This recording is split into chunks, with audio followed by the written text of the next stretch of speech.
She was ignored by her husband, until a short dress made the millionaire explode in pure jealousy. Before we explore all the details of this incredible story, tell us where you're following us from and the time. Subscribe to the channel so you don't miss a thing, and let's embark on this journey together.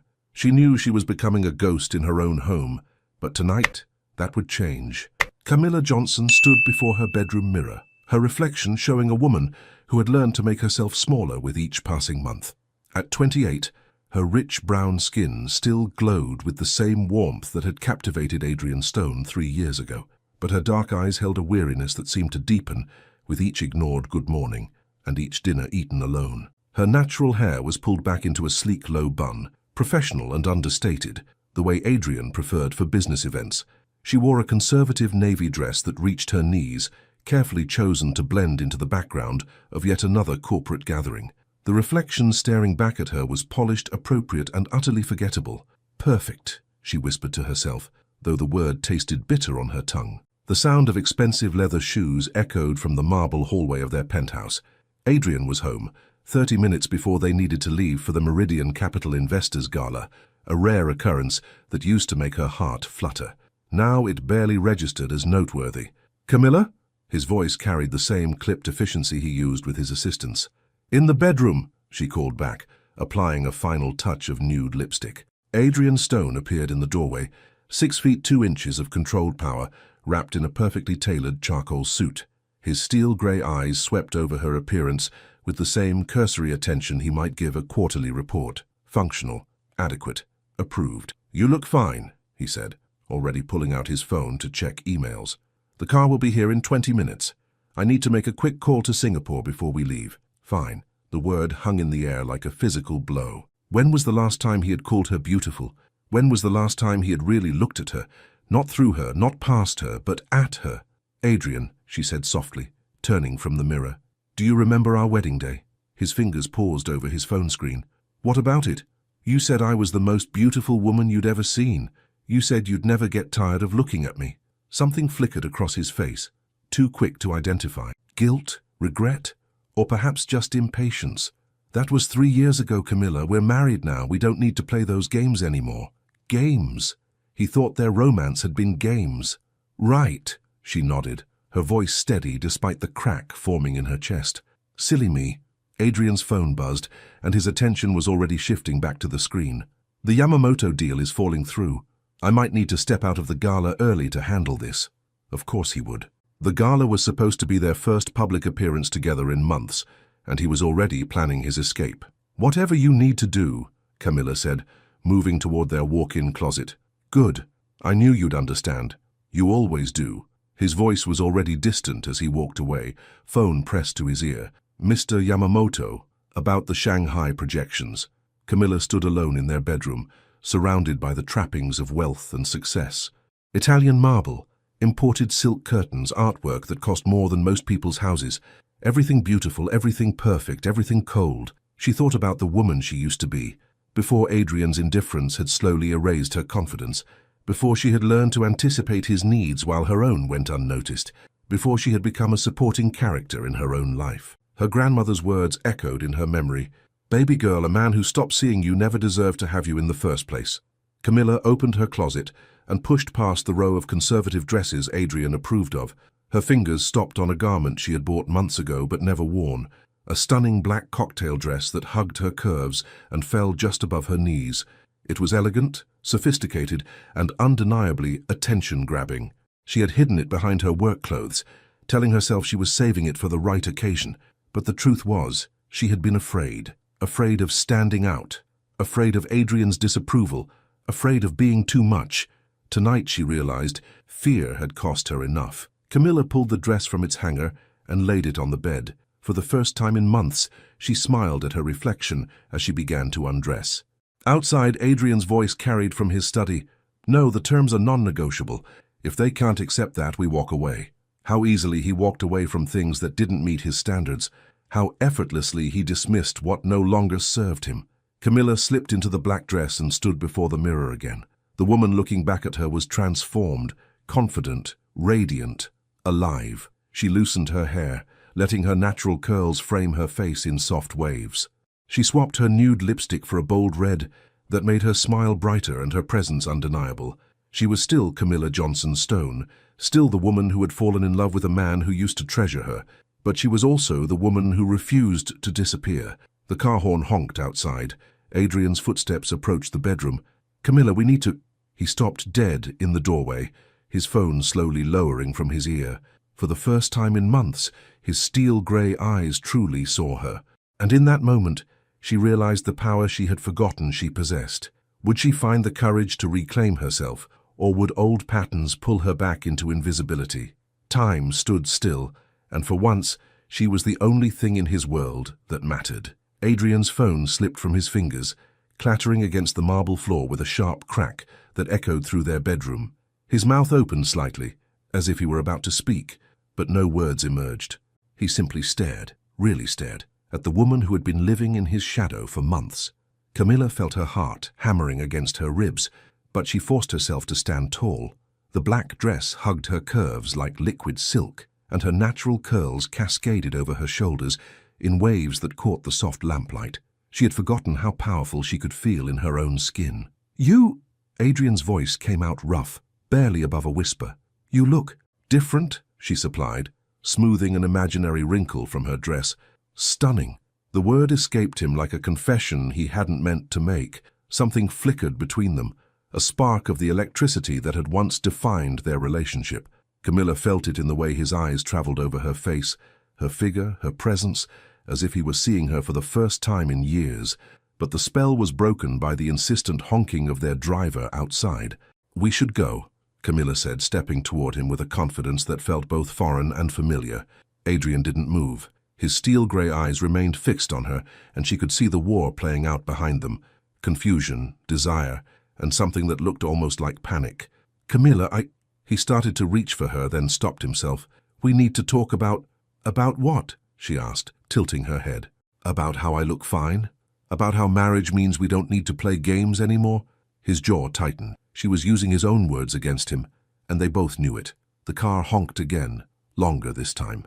"The investors are expecting us," Adrian said finally, straightening his tie, a nervous habit she remembered from their early dating days. "Of course they are." Camilla picked up her evening clutch, her movements deliberate and graceful. "We wouldn't want to keep business waiting." As they walked through their penthouse toward the elevator, Camilla caught their reflection in the hallway mirror. They looked like the perfect power couple, he in his expensive suit, she in her stunning dress. But she could see the tension in Adrian's shoulders, the way his usual confident stride had become slightly uncertain. In the elevator, the silence stretched between them like a taut wire. Adrian kept stealing glances at her, and each time their eyes met, he looked away first. "You changed your hair," he said suddenly. "I let it be natural." She touched one of her curls self-consciously. "The way it was when we first met." "I remember." His voice was softer now, tinged with something she couldn't quite identify. "You wore it like that to our first date, that little Italian place on 5th Street. Camilla's breath caught. He remembered. After months of feeling invisible, forgotten, he still remembered their first date. "You said it was beautiful," she whispered. "It was. It is." Adrian turned to face her fully, and for a moment the walls he had built around himself seemed to crack. "Camilla, The elevator doors opened with a soft ding, revealing their driver waiting beside a sleek black Mercedes. The moment was gone, but its ghost lingered between them as they stepped into the cool evening air. During the 20-minute drive to the Meridian Capitol building, Adrian's phone buzzed constantly with calls and messages, but for the first time in months, he ignored them. Instead, he found himself watching Camilla as she gazed out the window at the city lights streaming past. She was humming softly, something she used to do when she was truly happy. He hadn't heard that sound in so long that he'd forgotten how much he missed it. "What's that song?" he asked. Camilla turned to him, surprised. "What?" "The song you're humming." A small smile played at her lips. "You used to know all my songs, Adrian." Before he could respond, the car pulled up to the Meridian building. The 40-story glass tower gleamed against the night sky, its lobby already bustling with elegantly dressed guests arriving for the gala. As their driver opened the door, Adrian stepped out first and extended his hand to help Camilla from the car. When her fingers touched his, he felt that same electric current he'd experienced in their bedroom, stronger now, impossible to ignore. Camilla emerged from the Mercedes like a vision, The city lights caught the subtle shimmer in her dress, and several valets nearby stopped mid-conversation to stare. Adrian noticed their attention immediately, and something dark and unfamiliar twisted in his chest. Possessiveness, jealousy, emotions he hadn't felt in so long that they hit him like a physical blow. "Ready?" Camilla asked, adjusting her clutch. Adrian looked down at her, really looked, and saw not just his wife, but the vibrant, captivating woman who had walked into his life 3 years ago and turned his carefully ordered world upside down. The woman he had somehow allowed himself to take for granted. "Camilla," he said quietly, his hand still holding hers, "before we go in, I need you to know that Mr. Stone," a boisterous voice interrupted them. Richard Meridian, the host of tonight's gala, approached with arms outstretched and a broad smile. "There's the man of the hour, and this must be the lovely Mrs. Stone." Richard's eyes lingered on Camilla a moment too long, and Adrian felt his jaw clench involuntarily. "Richard," Adrian nodded curtly, "thank you for hosting tonight. The pleasure is all mine. Mrs. Stone, you look absolutely radiant. That dress is... wow." Richard's gaze was appreciative, almost hungry. Camilla smiled graciously. "Thank you, Mr. Meridian. What a beautiful venue. Please call me Richard. And if I may say, Adrian is a very lucky man to have such a stunning wife." Adrian's grip on Camilla's hand tightened imperceptibly. "Yes," he said, his voice carrying an edge that made both Camilla and Richard glance at him in surprise. "I am." As they walked into the building, Adrian couldn't shake the image of other men looking at his wife the way Richard just had, the way he should have been looking at her all along. Inside the elevator to the penthouse ballroom, Camilla studied Adrian's reflection in the polished doors. His jaw was set, his shoulders tense, and his eyes held a storm she hadn't seen in years. "Is everything all right?" she asked. Adrian turned to look at her, and in his eyes she saw something that made her breath catch. Raw, undisguised want. "No," he said quietly. "Nothing has been all right for a very long time." The elevator doors opened to reveal a glittering ballroom filled with the most influential people in the city. And as they stepped inside together, Camilla realized that the real test of the evening was just beginning. She had wanted to be seen, but she never expected the chaos that would follow. The Meridian Capitol Ballroom was a masterpiece of elegance. Crystal chandeliers cast dancing lights across marble floors, while floor-to-ceiling windows offered a breathtaking view of the city skyline. The cream of New York's business elite mingled beneath golden accents and fresh white orchids, their conversations a symphony of power and influence. But as Camilla Johnson Stone entered on her husband's arm, the room's energy shifted like a tide pulling back before a wave. Conversations paused mid-sentence. Heads turned. Eyes followed her movement across the threshold with an intensity that made her skin tingle with both excitement and nervousness. She had dreamed of this moment, of being noticed, of commanding attention, of reminding the world that she existed. But now, feeling the weight of dozens of gazes, she wondered if she had underestimated the power she was unleashing. "Mrs. Stone." A deep voice drew her attention to a tall man with silver-streaked hair and kind brown eyes. "I'm James Whitfield, Meridian's Chief Investment Officer. Your husband and I have worked together for years, but this is my first time having the pleasure of meeting you." "The pleasure is mine, Mr. Whitfield," Camilla replied, extending her hand with a smile that felt more natural than any she'd worn in months. James took her hand and held it a moment longer than necessary. "Please, call me James. And might I say you look absolutely exquisite tonight. That dress is remarkable." From beside her, Camilla felt Adrian's posture stiffen. His hand found the small of her back, a gesture that might have looked protective to observers, but felt possessive to her. "Thank you," she said graciously, gently retrieving her hand. "It's wonderful to finally meet Adrian's colleagues." "The oversight is entirely ours," James said with a charming smile. "Adrian has been keeping you far too much to himself. We should remedy that immediately." He gestured toward a group of distinguished men near the bar. "Come, let me introduce you to some friends." As they moved through the crowd, Camilla became acutely aware of the attention she was receiving. Men interrupted their conversations to watch her pass. Women assessed her with a mixture of curiosity and envy. Waiters nearly dropped their champagne trays trying to catch a glimpse of her. At the bar, James's colleagues welcomed her with an enthusiasm that bordered on eager. Thomas Richardson, a hedge fund manager with a boyish grin, immediately offered to fetch her a drink. Michel Duval, a French investor with an accent as smooth as silk, complimented her joie de vivre and asked about her interests outside of Adrian's business world. "I'm actually a graphic designer," Camilla found herself saying, surprised by how good it felt to talk about her own work again. "I freelance for several boutique agencies downtown." "How fascinating." Marcus leaned closer, his interest genuine. "I've always admired creative minds. There's something so alive about people who create beauty from nothing." Adrian's hand tightened on her back. "Camilla's very talented," he said, his voice carrying a warning edge that only she seemed to catch. "I'd love to see your portfolio sometime," Thomas added, his eyes bright with enthusiasm. "My company is always looking for fresh, creative talent." "That's very kind of you," Camilla said, feeling a flutter of excitement she hadn't experienced in years. When was the last time someone had been interested in her work? When was the last time Adrian had even asked about her projects? "Gentlemen," Adrian's voice cut through the conversation like a blade. "If you'll excuse us, I need to speak with my wife privately."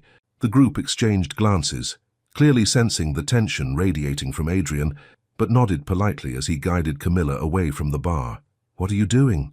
Adrian asked quietly as they moved toward a quieter corner of the ballroom. "What do you mean?" Camilla's eyes flashed with defiance. "I'm having conversations. You know, those things people do at social events. Those men were what? Being polite, showing interest in my work." Her voice remained controlled, but heat simmered beneath the surface. "Treating me like a person instead of an accessory." Adrian's jaw worked silently. Around them, the party continued, but she could feel eyes still tracking their movement, their body language, the obvious tension between them. "You're my wife," he said finally, the words coming out more possessive than he'd intended. "Yes, I am." Camilla turned to face him fully, her dark eyes blazing. "But when was the last time you treated me like one? When was the last time you looked at me the way those men just did?" Before Adrian could respond, a new voice interrupted them. "Mrs. Stone, there you are." Richard Meridian appeared with a champagne flute in each hand and a smile that was all teeth. "I've been looking everywhere for you. There are some people I absolutely must introduce you to." Richard handed her a glass, his fingers brushing hers deliberately. "The wife of the senator is here tonight, and she's quite taken with your style.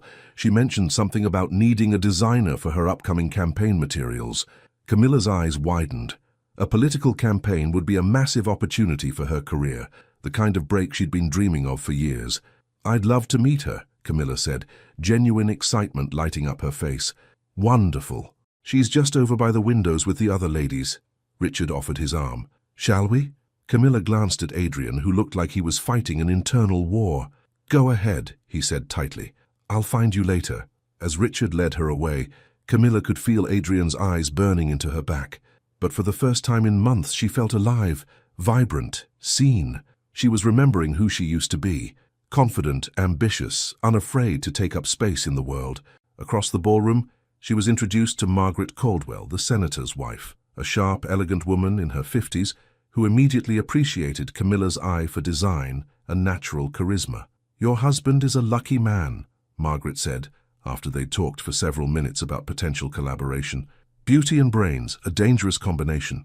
Camilla laughed, a sound so genuine it drew looks from nearby guests. "I think I'm the lucky one." But even as she said it, her eyes found Adrian across the room. He was standing with a group of investors, but his attention wasn't on their conversation. He was watching her with an intensity that made her skin flush with heat. For the first time in their marriage, Adrian Stone was seeing his wife as other men saw her, desirable, captivating, and very much in demand. And judging by the storm clouds gathering in his steel-grey eyes, he didn't like the view. "Excuse me, ladies," came a familiar voice. Thomas Richardson appeared beside their group with that boyish grin still firmly in place. "Mrs. Stone, I was hoping I could steal you for a dance." Margaret and the other women exchanged knowing looks. "Oh, you absolutely must dance," Margaret insisted. "The night is young and you look far too beautiful to spend it all standing around talking to us old ladies." Camilla felt her heart skip. A dance. When was the last time she had danced? When was the last time Adrian had even asked her? She looked across the ballroom and found Adrian's eyes immediately. He was no longer pretending to listen to his colleagues. His full attention was on her, and the expression on his face was one she'd never seen before. Raw, desperate, and dangerous. "I'd be delighted," she told Thomas, accepting his offered hand. As they moved toward the dance floor, Camilla could practically feel the heat of Adrian's stare following her every step. Some lines, once crossed, can never be uncrossed. The dance floor gleamed under the crystal chandeliers as Thomas Richardson led Camilla into a classic waltz position. His hand settled respectfully on her waist, while hers rested lightly on his shoulder, and for a moment she felt like she was floating. "You're a natural," Thomas said with genuine admiration as they began to move to the soft jazz melody. "Has anyone ever told you that you light up a room?" Camilla's cheeks warmed at the compliment. "Not in a very long time." "Then they haven't been paying attention." His brown eyes were kind, uncomplicated in a way that made her remember what it felt like to be appreciated simply for existing. "Your husband is a brilliant businessman, but if he doesn't tell you how extraordinary you are every single day, then he's failing at the most important job he has." The words hit her like a gentle blow to the chest. When was the last time Adrian had made her feel extraordinary? When was the last time he'd made her feel anything other than invisible? As they moved gracefully across the floor, Camilla became aware of the attention they were drawing. Other couples had stepped aside to watch, creating a circle around them. She caught glimpses of admiring faces, heard whispered compliments about her grace, her beauty, her presence, but it was the face at the edge of the dance floor that held her attention. Adrian stood frozen by the bar, a crystal tumbler of whiskey gripped so tightly in his hand that she was surprised it hadn't shattered. His steel-grey eyes followed every movement, every turn, every moment when Thomas's hand guided her waist, or when she laughed at something he whispered in her ear. The song was slow, romantic, and as Thomas spun her gently, Camilla's dress flared around her legs like liquid silk. When she came back to him, slightly breathless and glowing with the joy of movement, she caught sight of Adrian again. He had taken a step toward the dance floor, then another. "Your husband looks like he wants to murder me," Thomas observed with amusement, having followed her gaze. "Adrian doesn't dance," Camilla said quietly, though her pulse quickened as she watched her husband's approach. "Maybe he should learn." Thomas's voice carried a hint of challenge as he dipped her gracefully, causing her curls to cascade over his arm like a waterfall. When she came back up, Adrian was there. "May I cut in?" The words were polite, but his voice carried the unmistakable authority of a man accustomed to getting what he wanted. Thomas straightened, his hand still on Camilla's waist. "Of course. Though I was rather hoping to finish the song." "You finished?" Adrian's tone brooked no argument. The tension between the two men was palpable, drawing glances from nearby couples. Camilla felt caught between them, one man who had just reminded her of her own worth, and another who seemed to be remembering it for the first time in months.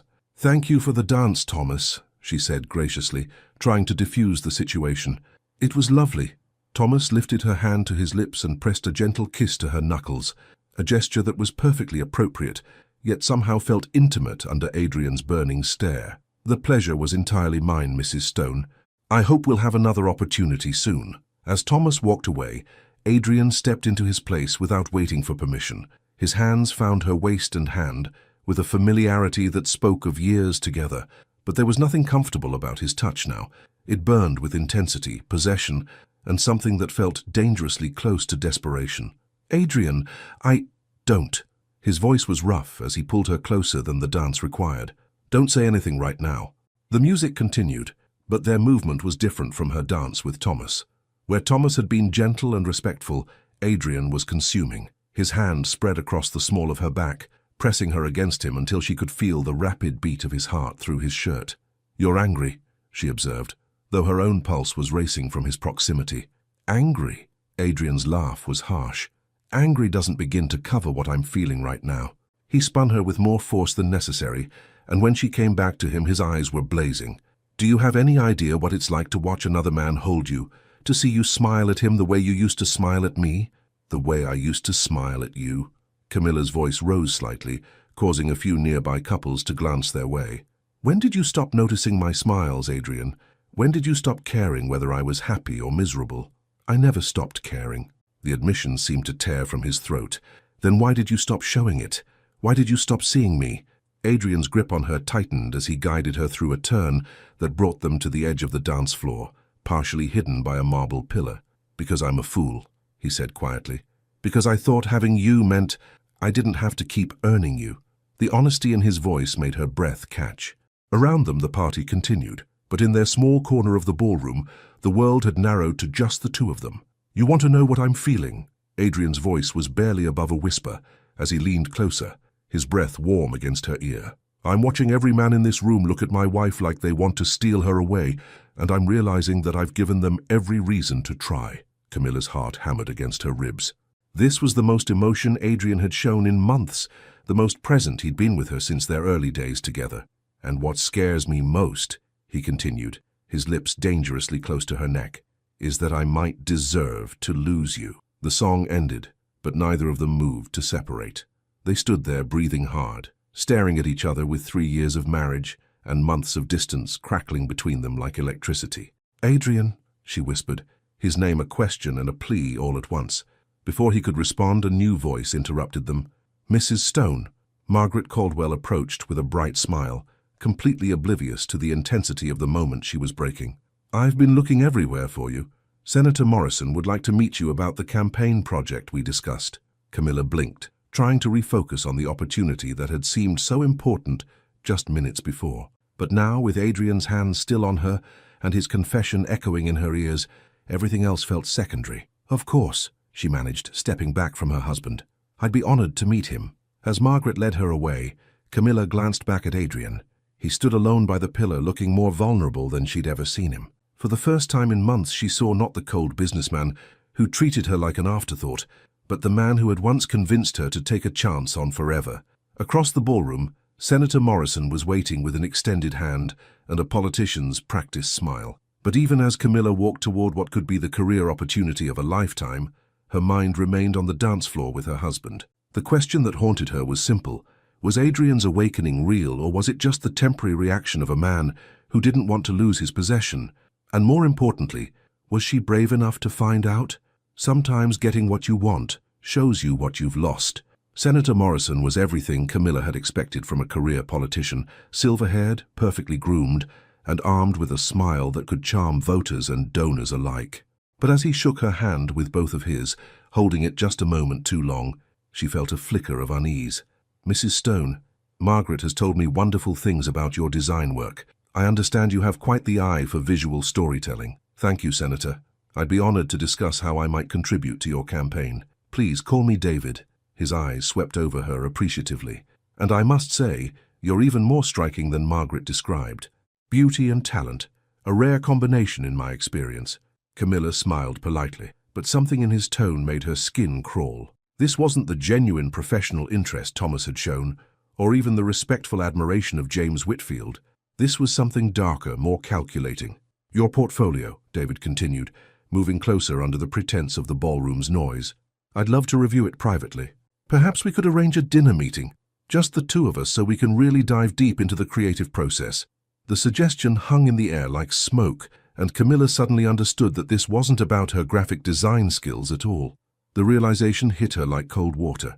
This powerful man saw her as another conquest, another beautiful woman to add to what she suspected was a long list. "I think a meeting at your campaign headquarters would be more appropriate," she said firmly, taking a step back. "With your communications team present, of course." David's smile faltered slightly, but he recovered quickly. Of course. Though I find the best creative collaborations happen in more intimate settings, less corporate interference, if you know what I mean." Before Camilla could respond, a familiar voice cut through the space between them like a blade. "Senator Morrison." Adrian appeared beside them, his presence commanding immediate attention. "I was hoping to introduce you to my wife, but I see you've already met." The emphasis he placed on "my wife" was subtle, but unmistakable. Adrian's hand settled possessively on Camilla's lower back, and she could feel the tension radiating from his body. "Adrian, good to see you." David's politician persona snapped back into place. "I was just discussing a potential business opportunity with your lovely wife." "How thoughtful of you." Adrian's voice was perfectly polite and completely dangerous.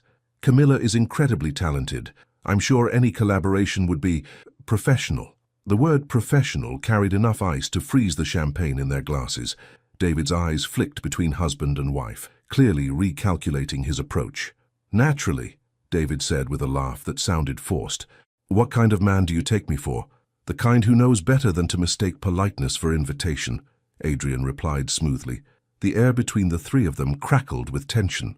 Camilla felt caught between her husband's protective fury and a powerful man's wounded ego. A dangerous place to be. "Well," David said after a moment, his smile sharp as glass, "I can see you two have things to discuss. Mrs. Stone, Do consider my offer. My assistant will be in touch with the details." As the senator walked away, Camilla turned to face Adrian. His jaw was set like granite, and his eyes followed David's retreat with unconcealed hostility. "What was that about?" she asked quietly. "You tell me." Adrian's voice was controlled, but she could hear the storm beneath it. "What exactly did he offer you?" "A potential campaign project," Camilla began, but Adrian's sharp laugh cut her off. "A campaign project? Is that what they're calling it now?" His steel-grey eyes fixed on hers. "Camilla, that man wasn't interested in your design skills."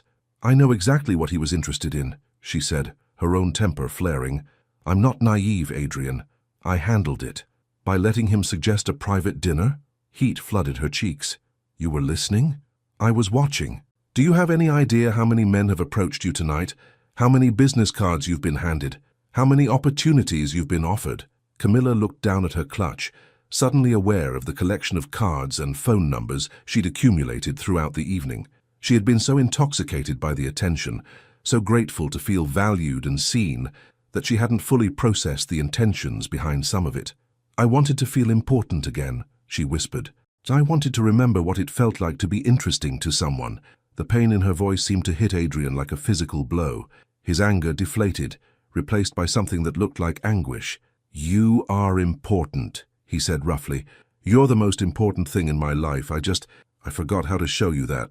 Around them, the party continued in full swing, but they might as well have been alone. The space between them felt charged with 3 years of marriage, months of neglect, and one night of awakening. "Adrian," Camilla started, but was interrupted by yet another approach. Mrs. Stone, a young waiter, appeared beside them with a silver tray. "This was delivered for you." On the tray sat a single red rose and an elegant card. Camilla picked up the note with trembling fingers and read the flowing script. "For a beautiful woman who deserves to be appreciated. An admirer." Adrian's face darkened as he read over her shoulder. "Which one of them sent this?" "I don't know." Camilla's voice was barely a whisper. The rose, which should have been romantic, now felt tainted by the evening's revelations. "Mr. Stone?" Another voice interrupted them. Michel Duval, the French investor from earlier, approached with 2 champagne flutes. "I brought drinks for you and your enchanting wife." Adrian's hand moved to Camilla's elbow, a gesture that was protective and possessive in equal measure. "We were just leaving." "Leaving?" Marcus looked genuinely disappointed. "But the evening is still young, and I was hoping to continue my conversation with Mrs. Stone about her artistic vision."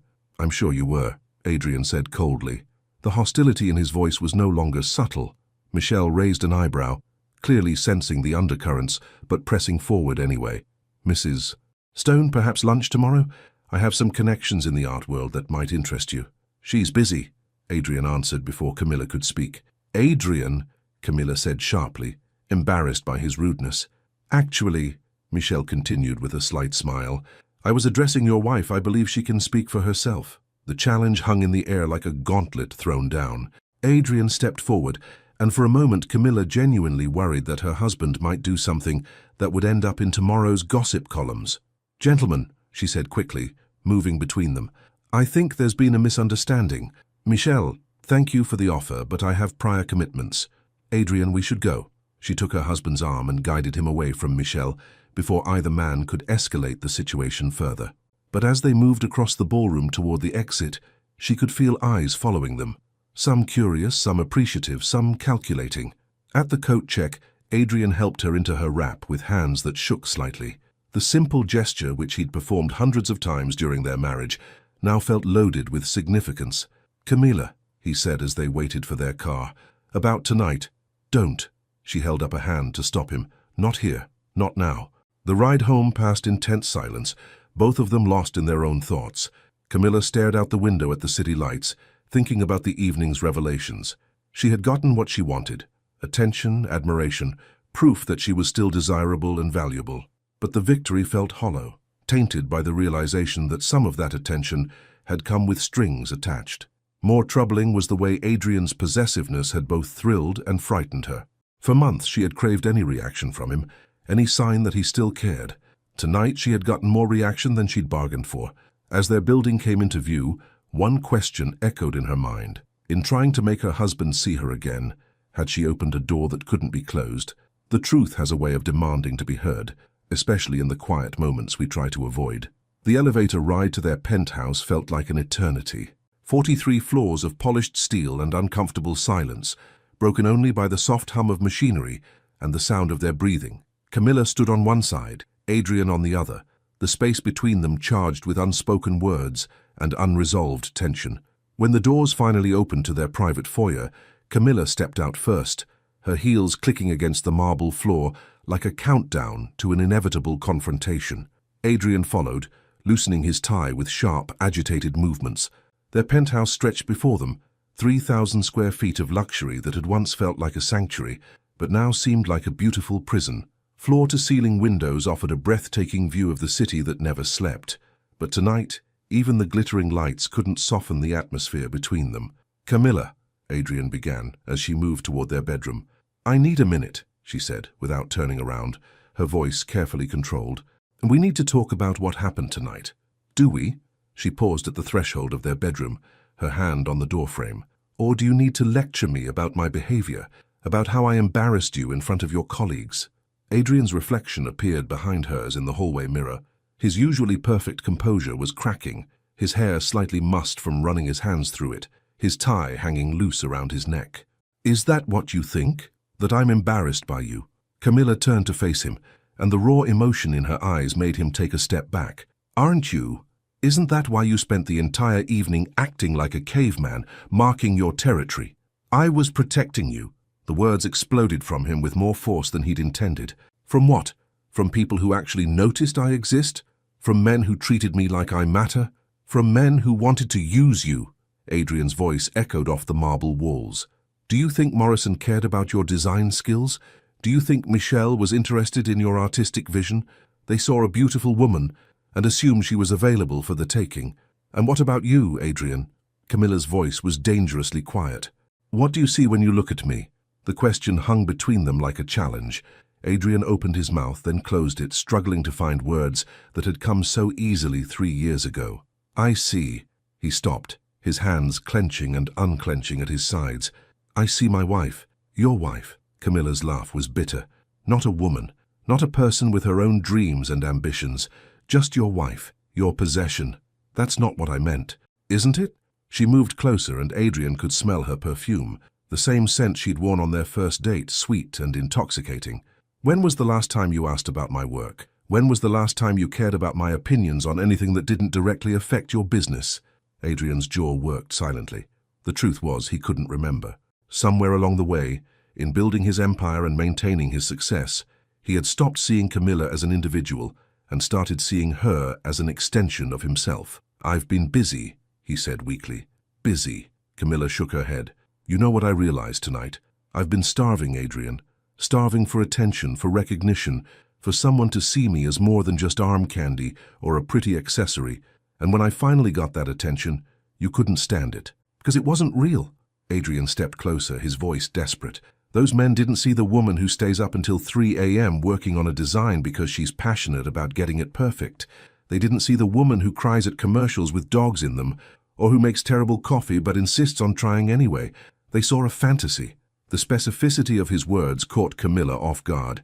He had been paying attention, at least in some small way. "But you stopped seeing those things too," she whispered. Adrian's face crumpled slightly. "I know. God, Camilla, I know. And I hate myself for it."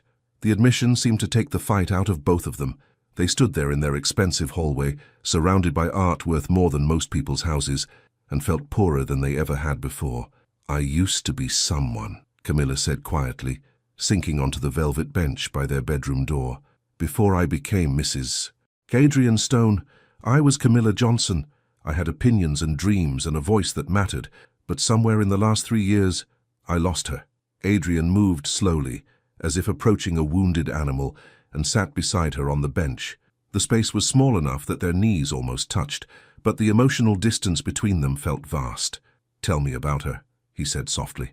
"What?" "Camilla Johnson. Tell me about her. What did she want? What made her laugh?" Camilla looked at him in surprise. When was the last time he'd asked her a question about herself that wasn't related to his schedule or social obligations? "She wanted to design album covers for independent musicians," Camilla said slowly. She had this crazy dream of creating visual stories that would make people feel something just by looking at them. She used to spend hours in record stores, studying cover art and imagining what she would do differently.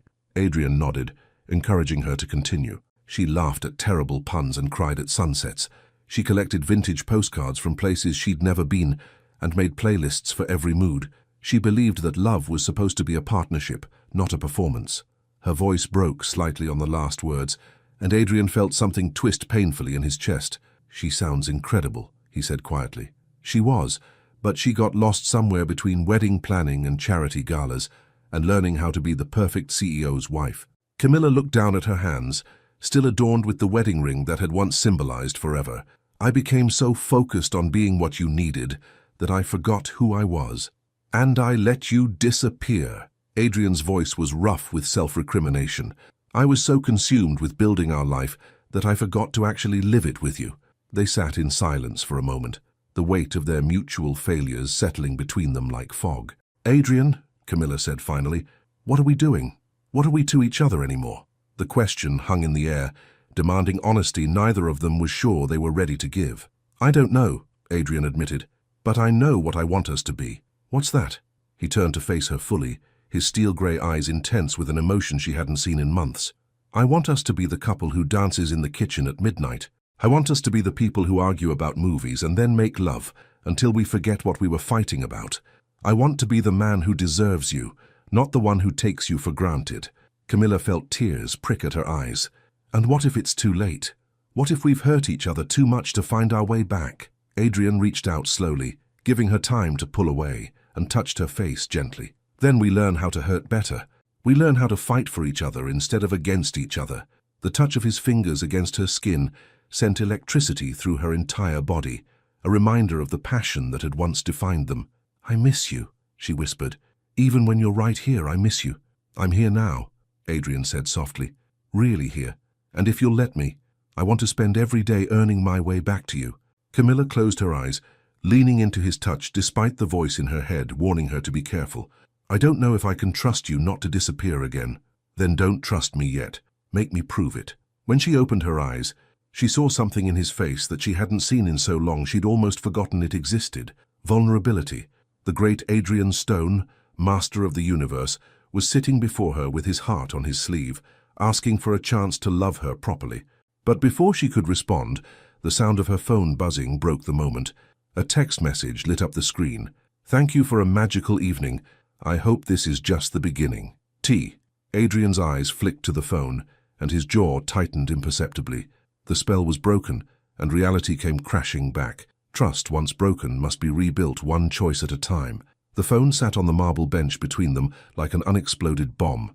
Thomas's message glowed on the screen, innocent words that somehow felt loaded with dangerous possibility. The magical evening he referenced seemed to mock the fragile moment of connection that Camilla and Adrian had just shared. Adrian's hand slowly pulled away from her face, and Camilla watched his walls begin to rebuild themselves in real time. The vulnerability that had softened his features just moments before was hardening back into the controlled mask she knew so well. "Don't," she said quietly. "Don't what?" His voice was carefully neutral, but she could see the storm brewing behind his steel-grey eyes. "Don't retreat. Don't assume the worst. Don't let one text message undo everything we just shared." Adrian gestured toward the phone. "He's already planning your next meeting, Camilla. Just the beginning. What exactly does that mean?" "It means he enjoyed talking to someone who listened to him." Camilla picked up the phone and, without hesitation, deleted the message. There. Gone. The simple action seemed to surprise Adrian more than any words could have. He had expected her to defend Thomas, to make excuses, to choose the attention over their marriage. Instead, she had chosen him. "Just like that?" he asked. "Just like that?" Camilla turned to face him fully. "Because whatever Thomas thinks happened tonight, whatever he imagines might happen in the future, he's wrong. You're my husband, Adrian. For better or worse, that still means something to me."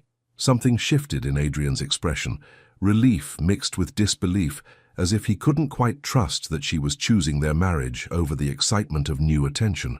"But," Camilla continued, and Adrian tensed again, "I need you to understand something. Those men tonight, they saw me. They valued my opinions, my work, my presence.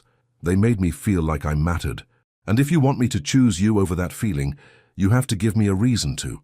What kind of reason? Camilla stood up, suddenly needing space to think clearly. She walked to the floor-to-ceiling windows that overlooked the city, her reflection ghost-like against the glittering lights below. I want you to know me again, she said to his reflection in the glass, not just as your wife, but as Camilla. I want you to care about my dreams, my work, my thoughts about things that have nothing to do with your business or our social obligations. Adrian stood and moved behind her, close enough that she could feel the heat of his body, but not quite touching. Tell me how. Start small. She turned to face him. Ask me about my day and actually listen to the answer. Look at my portfolio, really look at it, and tell me what you think. Notice when I change my hair or wear something new. Remember that I hate mushrooms and love terrible reality TV shows. You watch reality TV? Adrian's eyebrows rose in genuine surprise. Despite everything, Camilla laughed. See? You don't even know that about me anymore. I binge-watch dating shows while you're working late. I have opinions about which couples will last and which ones are just there for Instagram followers. A small smile tugged at Adrian's lips.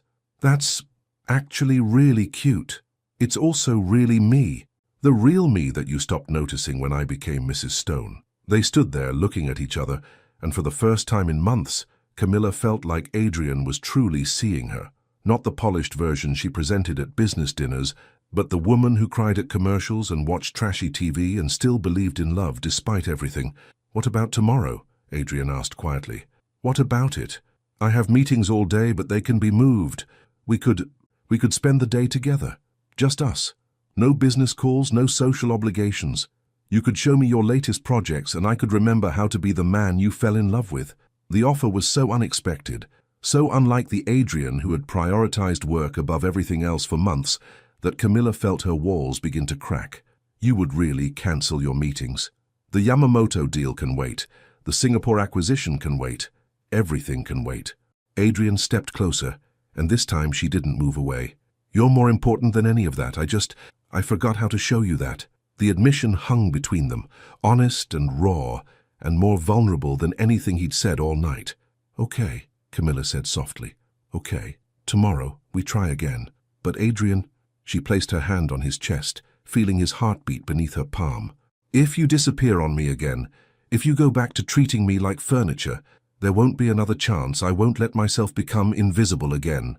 You were never invisible to me, Adrian said fiercely. Ignored, yes. Taken for granted, absolutely. But never invisible. You're the most beautiful, most brilliant woman I've ever known, and I'm a fool for letting you forget that. The intensity in his voice made her breath catch. This was the Adrian she had fallen in love with. Passionate, focused, completely present when he chose to be. Then prove it, she whispered. Adrian leaned down slowly, giving her every opportunity to pull away. When she didn't, when she actually leaned into him, he pressed his lips to hers in a kiss that was both familiar and completely new. It was nothing like the perfunctory pecks they'd exchanged over the past months, polite gestures performed out of habit rather than desire. This kiss was hungry, desperate, full of 3 years of love and months of neglect and 1 night of rediscovery. When they finally broke apart, both were breathing hard. I should change, Camilla said, suddenly aware that she was still wearing the dress that had caused such chaos at the gala. Don't. Adrian's voice was rough. Not yet. I want to look at you in it for a few more minutes. I want to remember how you looked tonight when you took my breath away. Heat flooded Camilla's cheeks. I took your breath away? You always take my breath away. I just stopped telling you. Adrian reached out and touched one of her curls, wrapping it around his finger. I want to relearn everything about you. Your expressions, your gestures, the way you bite your lip when you're concentrating. I do not bite my lip when I'm concentrating. You're doing it right now. Camilla's hand flew to her mouth, and Adrian's laugh was warm and genuine, a sound she had missed more than she'd realized. See, I still know some things about you. I just need to start paying attention again. They stood there in their hallway, surrounded by the trappings of wealth and success, and for the first time in months felt rich in the ways that actually mattered. What happens now? Camilla asked. Now we go to bed, Adrian said, and at her raised eyebrow he quickly added, to sleep, just together. I want to hold you tonight, if you'll let me. No expectations, no pressure. I just want to remember what it feels like to have you in my arms. The request was so simple, so basic, and yet it felt monumental. When was the last time they had gone to bed together rather than at different times? When was the last time he had held her for the sake of holding her rather than as a prelude to perfunctory sex? "Okay," she said again. As they prepared for bed, Adrian removing his suit with careful precision, while Camilla finally changed out of the dress that had started it all, there was a new awareness between them. Not the comfortable familiarity of long marriage, but the charged anticipation of two people choosing to trust each other again. When Camilla emerged from the bathroom in her silk pajamas, she found Adrian already in bed, waiting for her. He had turned off all the lights except the soft glow from the city outside, and in the dim illumination, he looked younger, more vulnerable. She slipped into bed beside him, and when he opened his arms, she settled against his chest for the first time in what felt like forever. The steady beat of his heart beneath her ear was familiar and comforting, a rhythm she had missed without realizing it. "Thank you," Adrian whispered into her hair. "For what?" "For giving us another chance. For choosing me tonight, even though I haven't deserved it." Camilla tilted her head to look at him. "Don't make me regret it." "I won't. I promise you, Camilla, I won't." As they lay there in the darkness, holding each other cautiously, like two people learning to trust again, one question echoed in both their minds.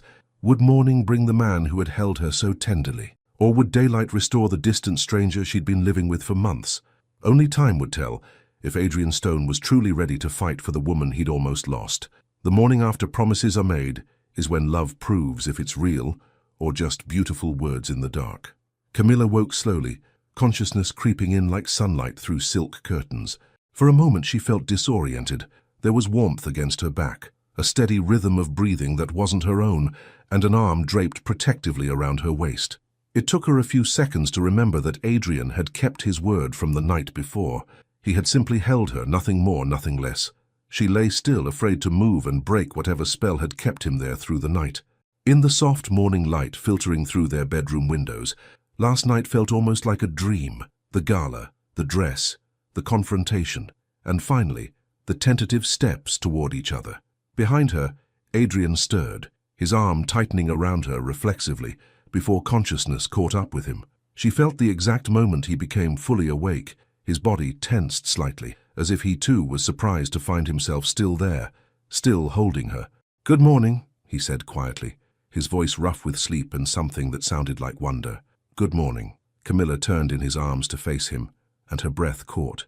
Rumpled from sleep, his dark hair messy, and his usual perfect composure absent, Adrian looked more like the man she'd fallen in love with than he had in months. "I wasn't sure you'd still be here," she admitted.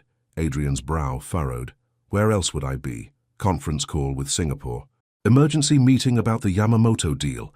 Some crisis that required your immediate attention." The words came out more bitter than she'd intended, but they were honest. Pain flashed across Adrian's features. "How many mornings have I left you like that?" "Too many to count." He was quiet for a moment, processing the weight of her words. "Not today. Today, the only crisis that matters is us." As if summoned by their conversation, Adrian's phone began buzzing insistently on the nightstand. The display showed his assistant's name, Sarah Chen, along with a series of missed calls and urgent text messages. Camilla watched Adrian's face carefully, looking for the telltale signs that he was about to choose work over her again. His eyes flicked to the phone, and she saw the familiar tension begin to creep into his shoulders. "Go ahead," she said quietly. "Answer it." "What?" "Your phone. Answer it. I know you want to." Adrian stared at her for a long moment, then reached over and turned the phone face down on the nightstand without looking at the messages. "No," he said firmly. "Whatever it is can wait. I made you a promise last night, and I intend to keep it." The gesture was so unexpected, so contrary to months of conditioning, that Camilla felt tears prick at her eyes. "Adrian, if it's really important, you're really important." He cupped her face gently. "You're the most important thing in my life, and I'm done acting like you're not." His phone buzzed again, more insistently this time. Adrian reached over, switched it off completely, and tossed it into the nightstand drawer. "There," he said with a slight smile. "Problem solved." Despite herself, Camilla laughed. "Your board of directors might disagree." "The board of directors doesn't keep me warm at night or make terrible coffee that I pretend to enjoy. The board of directors didn't marry me and promise to love me through better and worse." Adrian's thumb traced her cheekbone. "You did." The simple words hit her harder than any grand romantic gesture could have.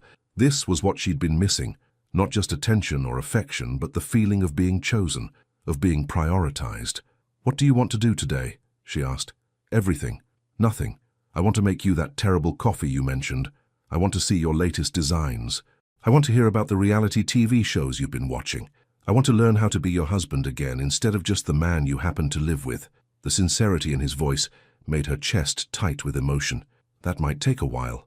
I have time."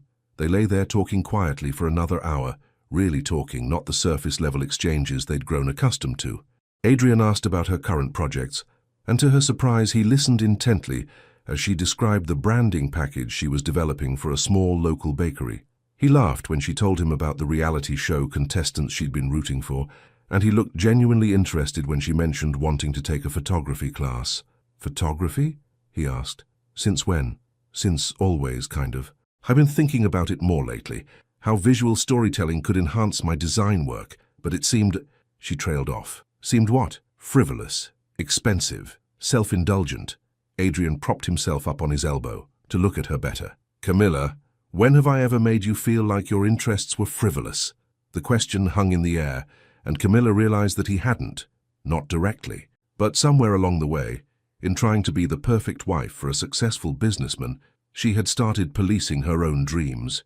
"It's not what you said," she admitted. "It's what you didn't say. When was the last time you asked me what I wanted, what I was dreaming about, what would make me happy?" Adrian's face fell. "I don't know. Neither do I.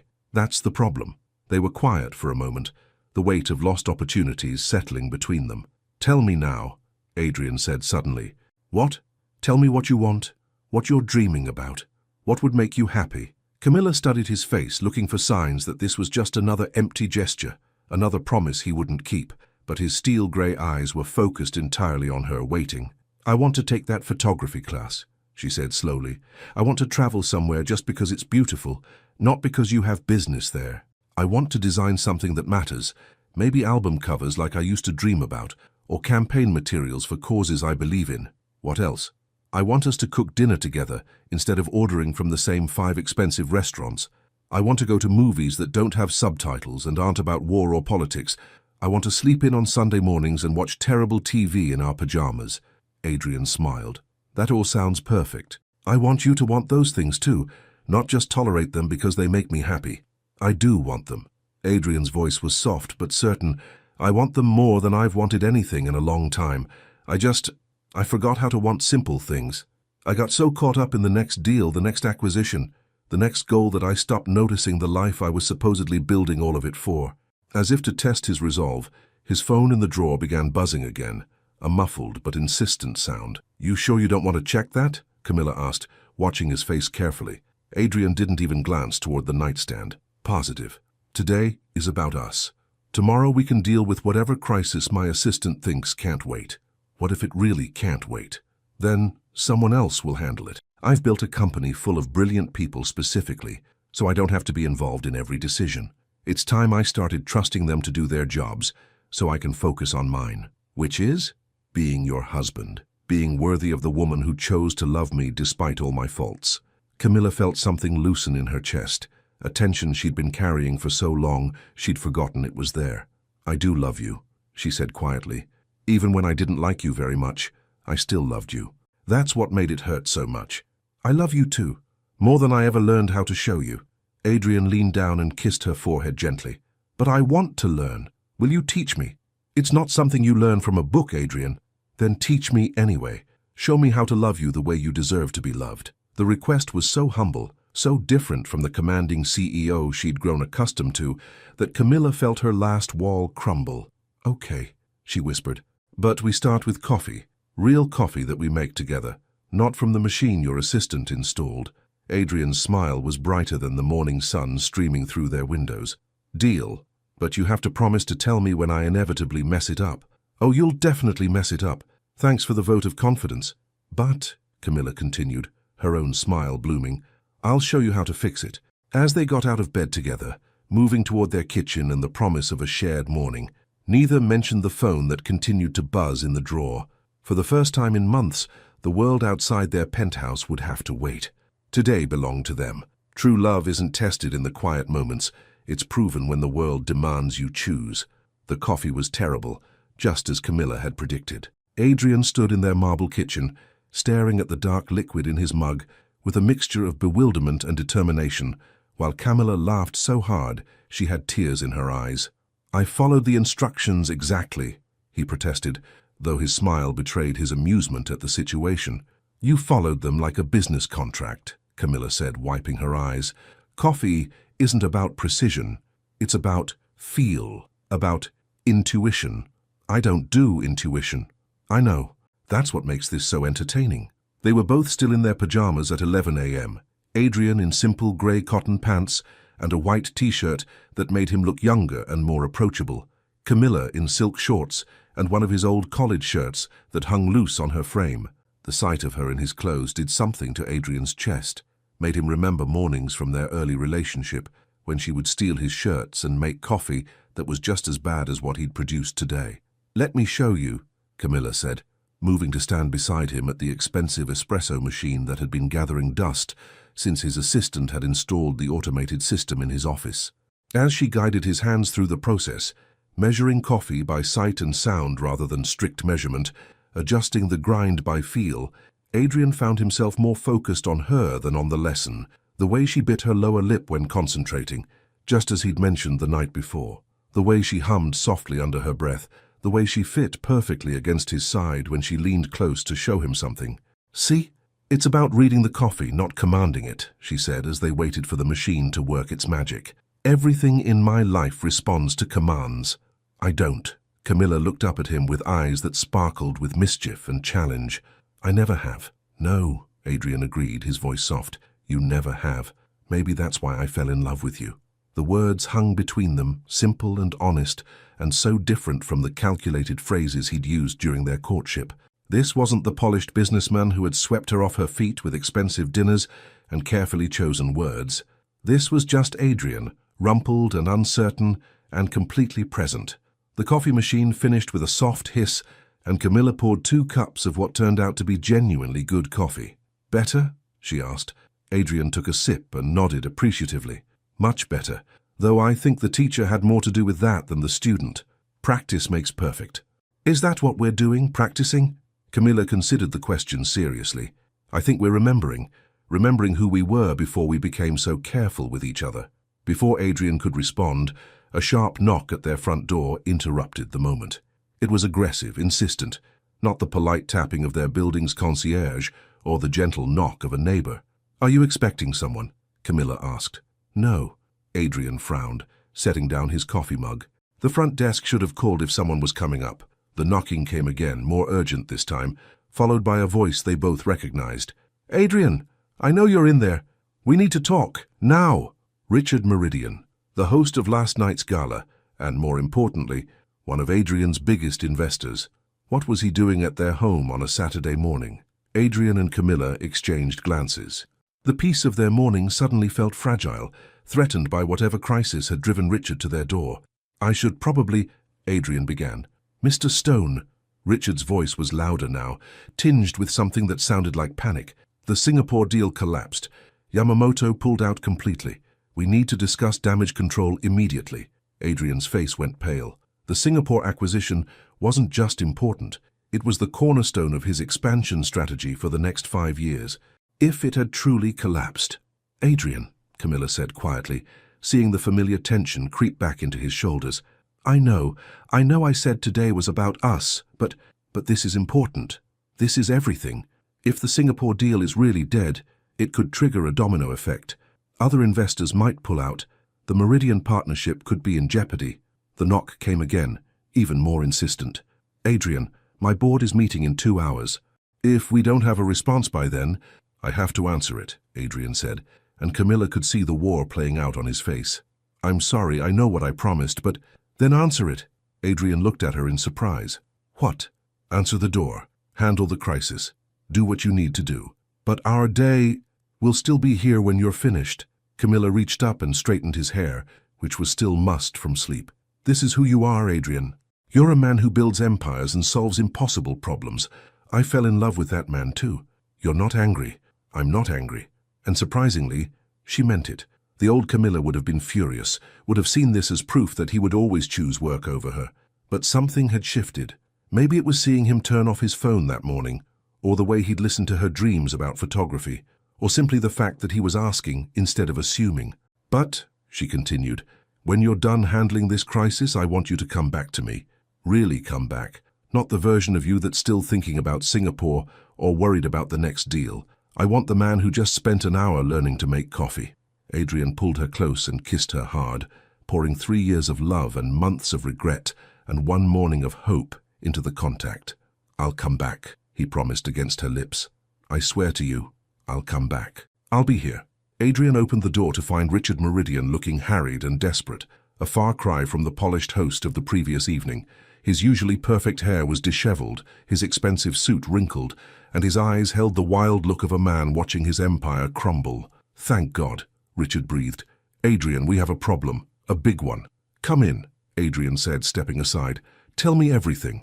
As Richard launched into the details of the collapse, Yamamoto's sudden withdrawal, the panic among other investors, the emergency board meeting, Camilla retreated to the kitchen to give them privacy.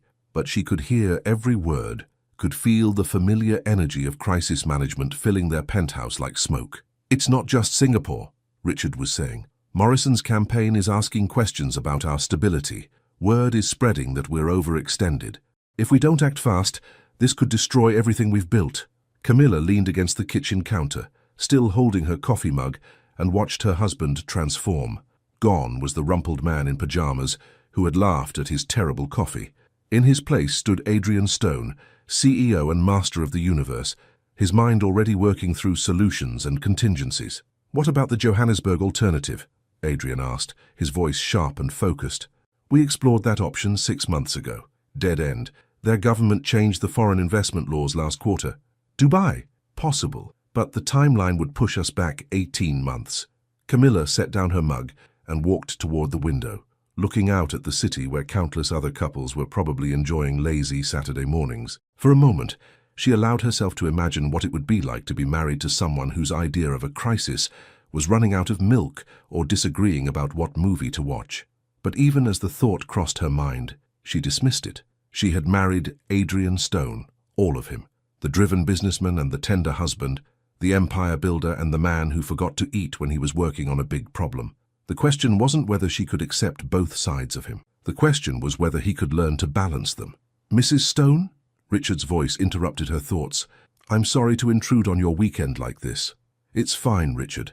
Crisis doesn't keep regular hours. You're very understanding. I know Adrian mentioned how important today was supposed to be for you both." Camilla glanced at her husband, surprised. "He did?" "Oh yes. He was quite clear about it when he refused to take my calls this morning. Said today was about his wife and everything else could wait." Richard looked between them with curiosity, though obviously some things can't wait. The revelation that Adrian had been fielding calls and refusing them, protecting their morning even as his business world began to collapse, hit Camilla like a physical blow. He had known this crisis was building and had chosen her anyway, for as long as he possibly could. "How long do you need?" she asked Adrian. "I don't know. The board meeting is in less than 2 hours, but depending on what we decide, take what you need," Camilla said firmly. "Save your empire. I'll be here when you're done." Adrian looked at her with such gratitude and love that her heart ached. "Are you sure?" "I'm sure, but Adrian..." "Yeah? When this is over, we finish our conversation about photography classes, and tomorrow we sleep in and watch terrible reality TV." Adrian's smile was brilliant. "Deal." As the 2 men disappeared into Adrian's study, closing the door behind them, Camilla was left alone in their kitchen with 2 cups of coffee and the lingering taste of hope. She had a choice to make. She could be angry about the interrupted morning, could let resentment build the way it had so many times before, or she could choose to see this differently. Adrian had fought for their morning until he literally couldn't anymore. He had turned off his phone, ignored his calls, and prioritized her until the crisis became too big to handle alone. And most importantly, he had asked her permission instead of simply disappearing. For the first time in months, Camilla felt like a partner instead of an afterthought. Through the closed study door, she could hear Adrian's voice, sharp, authoritative, completely in control as he worked to save his business. This was the man she had fallen in love with, the one who could see solutions where others saw only problems. The question was, would he remember to come back to her when the crisis was over, or would success pull him back into the old patterns that had nearly destroyed them? Only time would tell, but for the first time in a long time, Camilla found herself believing that love might actually be enough. In the end, love isn't about perfect moments. It's about choosing each other when everything else falls apart. Hours passed. The sun moved across the sky, casting different shadows through the penthouse windows as Camilla waited. She could hear Adrian's voice through the study door, sometimes calm and strategic, sometimes sharp with frustration, occasionally rising to what she recognized as barely controlled anger. At one point, she heard him shout, "That's completely unacceptable," so loudly that she was certain their neighbors could hear him through the walls. Whatever was happening in Singapore, it was worse than a simple deal falling through. Camilla had spent the afternoon trying to distract herself, organizing her design portfolio, answering emails from potential clients, even researching photography classes online. But her attention kept drifting to the closed door and the man behind it who was fighting to save everything he'd built. At 4:30, her phone rang. Thomas Richardson's name appeared on the screen. She stared at it for a long moment, remembering the text from the night before, remembering the way he had looked at her during their dance, remembering the choice she had made to delete his message. The old Camilla, the one who had felt invisible and undervalued, might have answered. She might have welcomed the distraction, the attention, the reminder that someone found her interesting. But that woman felt like a stranger now. Camilla declined the call and turned her phone face down on the counter. 20 minutes later, it rang again. This time it was Michel Duval, the French investor who had been so charming at the gala. Again, she let it go to voicemail. When Senator Morrison's number appeared on her screen at 5:15, followed immediately by a text reading, "We should discuss that project privately. Are you free this evening?" Camilla turned off her phone entirely. The irony wasn't lost on her. Yesterday, she would have been thrilled by such attention. Today, all she wanted was for her husband to emerge from his study and remember that she existed. At 6 o'clock, the study door finally opened. Richard Meridian emerged first, looking exhausted but relieved. Adrian followed, his hair disheveled, his face drawn with fatigue, but his eyes bright with the satisfaction of a problem solved. "Mrs. Stone," Richard said, extending his hand to her, "thank you for your patience today. I know this wasn't how you planned to spend your Saturday." "Did you fix it?" Camilla asked. "We did better than fix it," Richard said with a tired smile. "Adrian found a solution that turns the Singapore collapse into an opportunity. We're restructuring the entire Asian expansion around a partnership with Korean investors who actually offer better terms than Yamamoto ever did."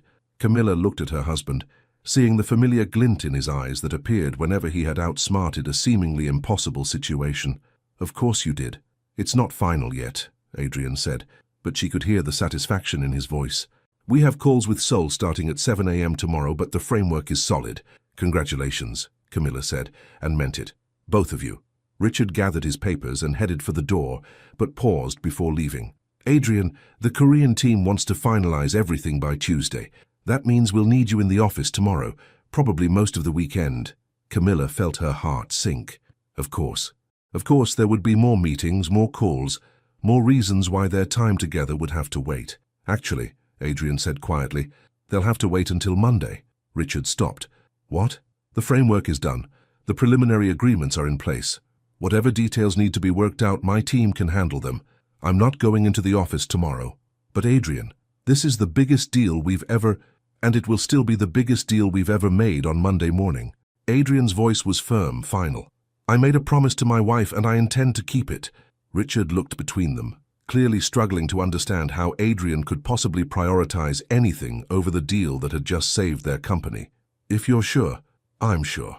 After Richard left, Camilla and Adrian stood in their foyer, looking at each other across the space that felt both familiar and charged with new possibility. "You really meant it," Camilla said softly. "About what?" "About choosing me. About coming back." Adrian moved toward her slowly, as if approaching something precious and fragile. "Did you doubt it?" "A little. Old habits, I guess." "I understand why." Adrian reached for her hands, and she let him take them.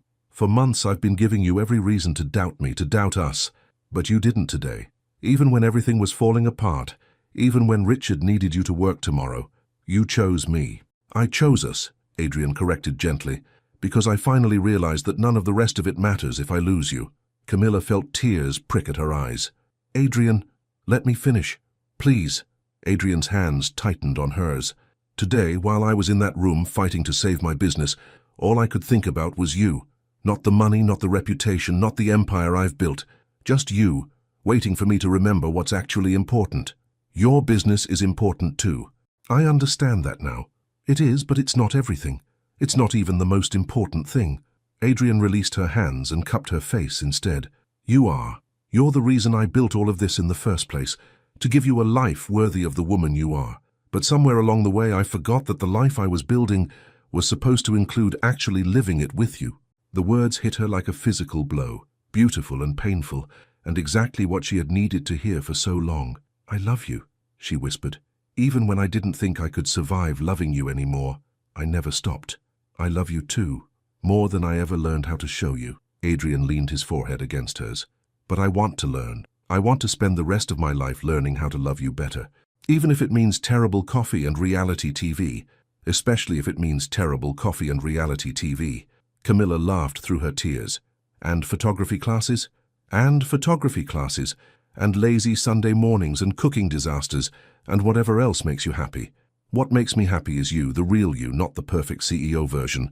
The man who gets frustrated with coffee makers and works too hard and loves me even when he's terrible at showing it. Adrian kissed her then, soft and sweet and full of promise. When they broke apart, both were breathing hard. I have a confession, Camilla said. What? 3 men called me this afternoon. Thomas, Michelle, and Senator Morrison. They all wanted to see me. Adrian's jaw tightened almost imperceptibly. And I didn't answer a single call. I turned off my phone and waited for my husband to remember that he loves me. The relief that flooded Adrian's face was so profound that Camilla realized he had been carrying more fear than he'd let on. Why? He asked. Because last night taught me something important. I don't want to be desired by men who see me as a conquest or a distraction. I want to be loved by the man who sees me as his partner, his equal, his choice. You are all of those things. I know that now. But Adrian, I need you to know them too. Really know them. Not just say them when you're afraid of losing me. But remember them on Tuesday morning, when the Korean investors want your attention. Remember them when the next crisis hits, and Richard is pounding on our door. I will, Adrian said fiercely. I swear to you I will. Camilla studied his face, looking for the signs of empty promises or temporary resolve. Instead, she saw something she hadn't seen in months. Certainty. Not the arrogant certainty of a man who expected to get his way, but the quiet certainty of a man who had made a choice and intended to keep it. Okay, she said simply. Okay, I believe you. Okay, let's try again. Okay, I choose you too. Adrian's smile was brilliant, transforming his face from the tired businessman back into the man she had fallen in love with 3 years ago. So what happens now? He asked. Now you keep your promise about tomorrow. We sleep in, we make terrible coffee together, and we figure out how to be married to each other instead of just living in the same house. And after that, we figure out the rest as we go, together. Adrian pulled her close, holding her tight enough that she could feel his heartbeat against her chest. I like the sound of that. Good, Camilla said, settling into his arms with a contentment she had forgotten she could feel. Because you're stuck with me, Adrian Stone. For better, for worse, and for all the terrible coffee in between. Best deal I ever made, Adrian murmured into her hair, and for the first time in months, Camilla believed that it truly was. Outside their windows, the city continued its relentless pace. Deals being made, empires being built, people choosing ambition over love or success over happiness. But inside their penthouse, 2 people who had almost lost each other were choosing something different. They were choosing love, real love. Complicated, imperfect, daily choice love that would require work and patience and the courage to keep choosing each other, even when it wasn't easy. It wouldn't be perfect. There would be more crises, more late nights, more moments when the world demanded their attention. But they had learned something valuable. Love wasn't about never facing challenges. It was about facing them together. And as they stood in their home holding each other and planning their tomorrow, both Camilla and Adrian knew that they were finally ready to build something better than an empire. They were ready to build a life. 6 months later, love isn't a destination. It's a journey you choose to take together, one morning at a time. The kitchen smelled like burnt toast and too strong coffee, and Camilla had never been happier about a culinary disaster in her life. "I still don't understand how you managed to burn toast," she laughed, watching Adrian scrape charcoal flakes into the garbage disposal with the intense concentration he once reserved for billion-dollar deals. "It's a gift," Adrian replied with a self-deprecating smile. "Some people are naturally talented. I'm naturally talented at destroying breakfast." Camilla moved behind him, wrapping her arms around his waist and pressing her face against his back. He was wearing an old NYU t-shirt and pajama pants, the Saturday uniform they had established over the past 6 months. His hair was still messed up from sleep, and there was a coffee stain on his shirt from their earlier attempt at synchronized coffee making. He was perfect. "Good thing I love you anyway," she murmured against his shoulder. "Just anyway?" Adrian turned in her arms, his steel-grey eyes sparkling with the playfulness that had become a regular part of their mornings. "Not because of my exceptional breakfast skills?" "Definitely in spite of them." The ease between them still felt like a miracle sometimes. Not because it was effortless. They had both learned that love required daily effort, daily choices, daily recommitment, but because it was possible. 6 months ago, this kind of playful morning had seemed as distant as the moon. Now it was simply Saturday. Their kitchen table was covered with the evidence of Camilla's latest project, contact sheets from her photography class, design mock-ups for the campaign she was working on, not Senator Morrison's, but for a young congresswoman who actually cared about her creative input, and the half-finished crossword puzzle that had become their Sunday tradition. "Show me the photos from yesterday," Adrian said, settling into his chair with a fresh cup of coffee that was only slightly terrible. Camilla reached for the contact sheets, but her smile faltered slightly. "They're not very good yet. I'm still learning." "Camilla," Adrian's voice was gentle but firm. "Show me." The tone was one she had learned to recognize over the past months, the voice of a man who was genuinely interested, not just being polite. It had taken time for her to trust it, to believe that his questions about her work came from real curiosity rather than marital obligation. She spread the contact sheets across the table, images from her assignment to capture moments of connection around the city. There were couples sharing coffee in Washington Square Park, children playing in Prospect Park, an elderly man feeding pigeons with intense concentration. "This one," Adrian said immediately, pointing to a shot of 2 business people on the subway, both looking at their phones, but somehow still managing to lean into each other. "It's perfect." "Really?" Camilla studied the image with new eyes. "I thought it was too candid, too unposed. That's what makes it perfect. You captured something real." Adrian looked up at her with the same expression he wore when he'd solved a particularly complex business problem. "You have an incredible eye, you know that." The compliment hit her differently than they used to. 6 months ago, Adrian's praise had felt like consolation prizes, nice words meant to make her feel better about herself. Now she could hear the genuine admiration in his voice, could see that he was actually studying her work with the same attention he gave to things he truly cared about.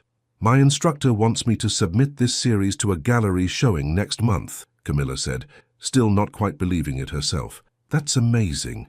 Are you going to do it?" "I'm thinking about it. It's competitive, and I've only been doing this for 6 months. "Camilla," Adrian reached across the table and took her hand. "Stop making excuses for your talent. You're brilliant at this, and you deserve to be in that show." The confidence in his voice bolstered her own. This was what she had been missing for so long. Not just support, but genuine belief. Adrian wasn't encouraging her photography because he thought it was a nice hobby for his wife. He was encouraging it because he truly believed she was good at it. "Okay," she said, squeezing his hand. "I'll submit it." "Good. And I want to be there on opening night, front and center, telling everyone that my wife is the most talented photographer in New York. You might be slightly biased, completely biased, unapologetically biased." Adrian brought her hand to his lips and kissed her knuckles gently. "I'm proud of you, not because you're my wife, but because you're you." The words still had the power to make her breath catch. 6 months of hearing them hadn't made them feel routine or expected. If anything, they felt more precious, because she knew how easily they could have been lost. Adrian's phone buzzed on the counter, a sound that used to make them both tense with anticipation of the next crisis. Now Adrian glanced at it briefly, then returned his attention to her photographs. "Aren't you going to check it?" Camilla asked. "It's Saturday. The only emergency I'm interested in is whether we're out of the good coffee." The response was so automatic, so natural, that Camilla almost missed the significance of it. But she remembered too well the months when every buzz, every call, every email had taken precedence over whatever they were doing together. What if it's really important? Adrian looked up at her with a slight smile. Then it will still be important on Monday. I learned something from a very wise woman. The most important deals happen right here at this table. He wasn't wrong. In the past 6 months, they had negotiated the terms of their new life together over breakfast conversations and late-night talks. They had hammered out agreements about work-life balance, about supporting each other's dreams, about the kind of marriage they wanted to build going forward. It hadn't always been easy. There had been moments when Adrian slipped back into old patterns, when the demands of his business threatened to overwhelm their carefully constructed boundaries. There had been times when Camilla struggled with trust, when she caught herself waiting for him to disappear again. But they had learned to catch themselves, to call each other out, to choose their marriage over their fears. I have something for you, Adrian said suddenly, reaching into the drawer of the kitchen table. It's not my birthday. It's not a birthday present. He pulled out a small wrapped package, simple brown paper tied with string. It's a 6 months of not screwing up our marriage present. Camilla laughed despite herself. That's quite a milestone. The most important one I've ever achieved. She unwrapped the package carefully, revealing a vintage Polaroid camera, not expensive or flashy, but clearly chosen with thought and care. For when you want to capture moments that don't need to be perfect, Adrian explained. Just real. Camilla turned the camera over in her hands, feeling the weight of it, the solidity. It was exactly the kind of gift she hadn't even known she wanted, something that supported her passion, without trying to make it more serious or professional than it needed to be. I love it, she said softly. But more than that, I love that you understand why I would love it. I'm learning. Slowly, but I'm learning. We both are. Adrian stood up and moved to the window, looking out at the city that sprawled beneath their penthouse. Sometimes I wonder what would have happened if you hadn't worn that dress to the gala. You would have kept ignoring me, I would have kept disappearing, and we would have ended up divorced within a year, Camilla said without hesitation. Probably. Adrian turned back to her. Thank you for being brave enough to demand more. Thank you for not giving up on us before I figured out how to fight for us. Thank you for learning how to fight for us, instead of just expecting us to exist. They looked at each other across their kitchen, this space that had become the heart of their rebuilt marriage, and Camilla felt the same flutter in her chest that she'd experienced on their first date. Not the desperate, hungry love of new romance, but something deeper and more sustainable. The love of two people who had chosen each other not just once, in a moment of passion, but every day since, in moments of ordinary life. What do you want to do today? Adrian asked. It was a question he asked every Saturday now, and it never failed to make her smile. Not what do we have planned or what are our obligations, just what do you want to do? I want to take pictures in Central Park with my new camera. I want to find a terrible diner and eat pancakes that are definitely not on your trainer's approved list. I want to come home and watch that reality show you pretend to hate, but actually get invested in. The one where they put strangers in a house together. You know their names, Adrian. Stop pretending you don't care whether Brittany ends up with Jake or Tyler. Tyler, Adrian corrected automatically, then looked embarrassed. I mean, I don't care, I just happened to notice you're adorable when you're caught caring about trashy TV. I'm a serious businessman. I don't care about trashy TV. Right. That's why you yelled at the screen last week when Jake picked Stephanie for the date. Adrian's attempts at maintaining his dignity crumbled into laughter. Okay, fine. I may have developed some investment in their romantic journeys, but only because you explained the strategic elements of the game. Everything's a business deal to you. Everything except this. Adrian gestured between them. This is something better than a deal. This is a partnership. The word settled between them, warm and solid and exactly right. Not romance, though there was plenty of that. Not just love, though love was the foundation. Partnership. The daily choice to build something together, to support each other's dreams, to create a life that made both of them better than they were apart. Partners, Camilla agreed, raising her coffee mug in a mock toast. Partners, Adrian echoed, clinking his mug against hers. They spent the morning exactly as Camilla had requested, wandering through Central Park while she experimented with the Polaroid, finding a tiny diner in the village where the pancakes were enormous and the coffee was somehow even worse than Adrian's homemade attempts, and finally settling on their couch to watch beautiful people make questionable romantic decisions on television. I still think Jake is making a mistake, Adrian said, as the credits rolled on the latest episode. You said that about his last 3 choices. Because he keeps making mistakes. He's thinking short-term attraction instead of long-term compatibility. Camilla curled closer to her husband, resting her head on his shoulder. Sounds like someone I used to know. Hey, I figured it out eventually. Yes, you did. She tilted her head to look at him. Only took you 3 years of marriage and one very dramatic dress. Worth every moment of confusion. The late afternoon sun slanted through their windows, casting golden light across their living room. In a few hours, Adrian would probably check his email, and Camilla would work on editing the photos from her morning shoot. Tomorrow would bring new challenges, new opportunities to choose each other over the easier path of taking each other for granted. But right now, in this moment, they were exactly where they belonged. Together, imperfect, deeply in love, and finally smart enough to know how lucky they were. Camilla, Adrian said softly. I love you. Not because you're beautiful or talented or because you make me a better person. I love you because you're you, and you choose to be you with me. She lifted her head to meet his eyes, seeing in them the same depth of feeling that had drawn her to him 3 years ago, but tempered now with the wisdom of two people who had almost lost everything and chosen to fight for it instead. I love you too, she said simply. All of you. The empire builder and the man who burns toast. The CEO who saves companies, and the husband who chooses me over conference calls. I love all of it, because it's all you. As the sun set over Manhattan, painting their penthouse in shades of gold and amber, Camilla Johnson Stone and Adrian Stone settled into another evening of their rebuilt life together. They had learned that love wasn't about perfect moments or grand gestures. It was about showing up day after day, choice after choice, for the person who had chosen to show up for you. And in the end, that was the greatest empire they had ever built together. What does true partnership in a relationship mean to you? Is it about grand gestures or daily choices? Your participation means a lot to the channel. Please share your thoughts in the comments. Thank you so much for watching until the end. If you enjoyed this story, don't forget to subscribe to the channel, leave a like and comment your thoughts. Your participation is very important to us. See you next time.